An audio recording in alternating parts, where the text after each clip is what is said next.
શહેરમાં નવા આરસીસી રોડનું લોકાર્પણ કરવામાં આવ્યું તથા કોંગ્રેસના ચૂંટાયેલા સદસ્યોએ ભગવો ખેસ ધારણ કર્યો।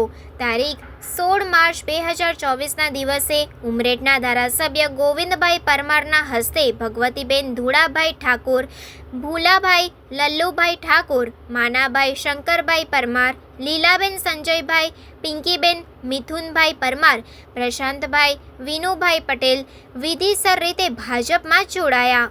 ઓડ દૂધ ડેરીથી ઓડ નવાપુરા ગેટનો નવો આરસીસી રોડ અંદાજિત 60 લાખ રૂપિયાના ખર્ચે તૈયાર થયેલ રોડનું લોકાર્પણ ગોવિંદભાઈ પરમારના વરદ હસ્તે કરવામાં આવ્યું। આ પ્રસંગે સંજયભાઈ મોદી, ગોપાલસિંહ રાવલજી, વિમલભાઈ પટેલ, ભરતભાઈ પટેલ, હર્ષભાઈ શહેરાવાળા, સંજયભાઈ પટેલ, ઉમરેઠ નગર માજી કારોબારી ચેરમેન ઈશ્વરભાઈ આઈકોન, હસમુખભાઈ મકવાણા, રુદ્રતભાઈ સેલત, હર્ષદભાઈ પરમાર, હિરેનભાઈ, બાબુભાઈ ખાલોટિયા, દિલીપભાઈ તથા ઓડ ભાજપ સંગઠનના તમામ હોદ્દેદારો, વડીલો, યુવાનો, નગરજનો આ પ્રસંગે હાજર રહ્યા હતા।